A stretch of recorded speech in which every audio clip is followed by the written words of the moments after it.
بسم اللہ الرحمن الرحیم۔ السلام علیکم۔ 8 کلاس آج 28 اگست 2025 ہے۔ امید ہے کہ آپ سب خیریت سے ہوں گے۔ اللہ تعالیٰ آپ سب کو اپنی حفظ و امان میں رکھے، آمین۔ آج کا جو آپ کا عنوان ہے وہ ہے جی حرص و طمع کی ممانت، اور حاصلات تعلم جو ہے وہ ہے جی حرص و طمع کے مشرتی نقصانات کا جائزہ لے سکیں۔ یہ آپ کا حاصلات تعلم ہے۔ تو آئیں آج کا لیکچر سٹارٹ کرتے ہیں۔ لیکچر سٹارٹ کرنے سے پہلے سب بچوں سے اور روز کی طرح آج پھر گزارش ہے کہ جو بچے باقاعدگی طور پہ ہوم ورک اپنا پورٹل پہ اپڈیٹ نہیں کر رہے، وہ اپنا ہوم ورک پورٹل پہ اپڈیٹ کریں تاکہ آپ کی غلطیوں کی اصلاح ہو سکے۔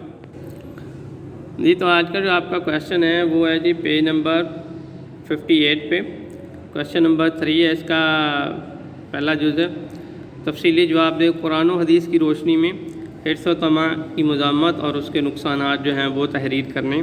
یہ آج آپ کا کویشچن ہے جو آپ نے یاد کرنے کے لیے پیج نمبر 57 پہ اس کا آنسر یہاں سے شروع ہو رہا ہے۔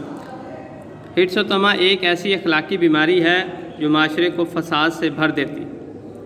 حریص کا مطلب ہوتا ہے جو حرص کرنے والا، جو لالچی شخص مال و دولت کے لالچ کی وجہ سے اللہ تعالیٰ کی یاد اور عبادت سے غافل ہو جاتا ہے، یعنی کہ وہ اس کو اللہ تعالیٰ کی یاد یا عبادت جو ہے وہ بھی یاد نہیں رہتی۔ غافل ہو جانا مطلب لاپرواہ ہو جانا، اور اپنے مقصد حیات یعنی کہ اپنی زندگی کا جو مقصد ہو کو فراموش کر بیٹھتا ہے، بھلا دیتا ہے کہ وہ بھول جاتا ہے کہ اس کا دنیا میں آنے کا یہ زندگی جو اللہ تعالیٰ نے اس کو دی اس کا مقصد کیا تھا۔ لالچی شخص ہمیشہ مال و دولت کا حریص رہتا ہے، ہمیشہ لالچی شخص ہے اس کو مال و دولت کی ہوس رہے گی، کہے گا کہ میرے پاس اور مال آ جائے اور مال آ جائے، اور مال و دولت کے حصول کے لیے دوسروں کے حقوق جو ہیں، جو دوسروں کے حقوق ہمیں ادا کرنے چاہیے، کو پامال کرنے سے بھی گریز نہیں کرتا، مطلب دوسروں کے حق پہ یا حقوق پہ ڈاکہ ڈالتا۔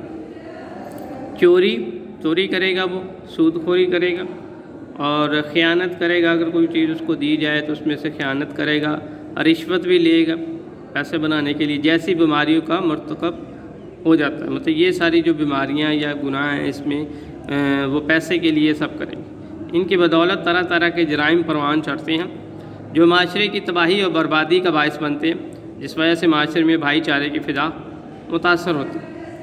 نبی اکرم خاتم النبیین صلی اللہ علیہ وآلہ وصحبہ وسلم کی سیرت مبارکہ یعنی کہ نبی کریم صلی اللہ علیہ وسلم کی جو زندگی تھی، جیسے نبی کریم صلی اللہ علیہ وسلم نے زندگی گزاری، اہل بیت جو نبی کریم صلی اللہ علیہ وسلم کے گھر کے لوگ تھے رضی اللہ تعالیٰ عنہ، اور صحابہ کرام رضی اللہ تعالیٰ عنہ کے طرز عمل سے ہمیں یہ سبق ملتا ہے کہ ہمیں حرص اور طمع جیسی بیماریوں سے بچنا چاہیے، ہمیں قناعت اختیار کرنی چاہیے، کیونکہ حرص اور طمع انسان کے اخلاق کی خرابی کا باعث بنتی ہے۔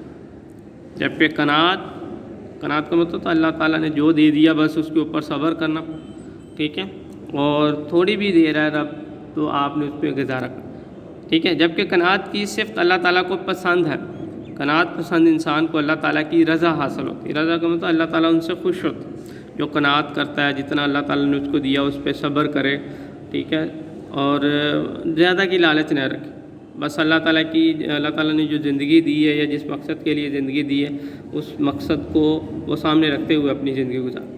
اور یہ آپ کا لانگ ون جو تھا اس کا آنسر ہے۔ تو آج کا ہوم ورک دیکھتے ہیں ہمارا۔